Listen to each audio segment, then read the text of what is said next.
Ladies and gentlemen, welcome back to the Indie Zone podcast. My name is Kathy. The very first order has been entered in the federal lawsuit styled as Goncalves et al. Versus Washington State University. There are now 7 docket entries on the federal docket. The most recent docket entry 7 entered at 4:10 p.m. Thursday, January 29th, 2026 is the order.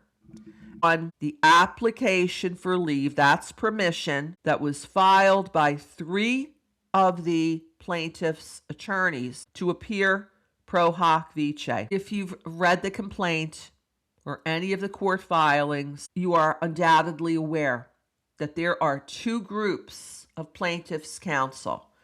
There's a group that's located in the state of Washington, and there's another group that's located in the state of Missouri. 3 attorneys from the Missouri firm filed applications for leave to appear pro hoc vice on behalf of all 4 plaintiffs in this case. The order states, the court admits attorneys Jonathan Kiefer, Jack Hyde, and Lindsay Scarcello for all plaintiffs. And then the order continues to state, note to counsel, local counsel to sign all filings. Local counsel, ladies and gentlemen, are the attorneys out of the state of Washington. So therefore, this order says local counsel agrees to sign all filings and to be prepared to handle the matter, including the trial thereof, in the event the applicant is unable to be present on any date scheduled by the court, pursuant to Local Rule 83-1D, end of court order.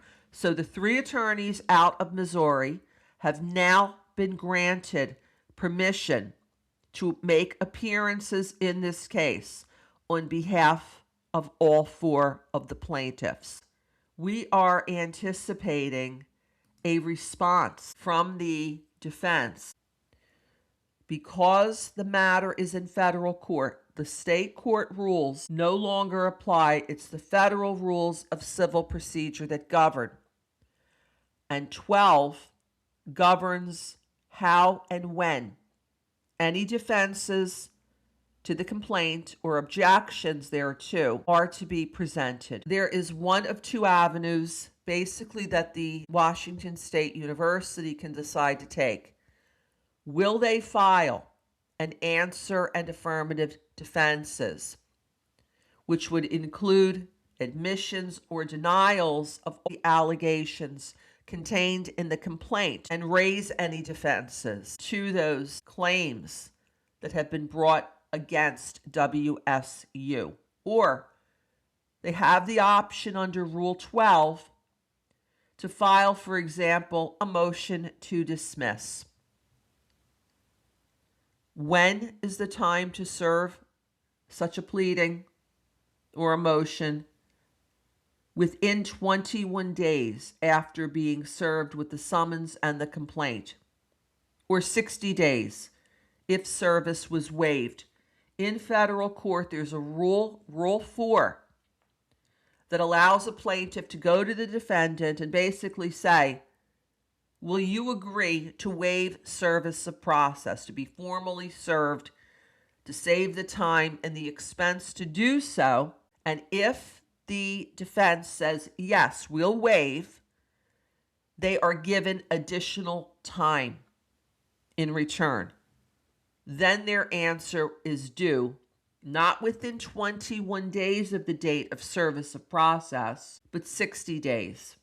That's per Rule 4 of the Federal Rules of Civil Procedure. We're going to continue to monitor the docket, and we will notify you when a response is filed. Until next time, this is Kathy. Thank you for joining us here today.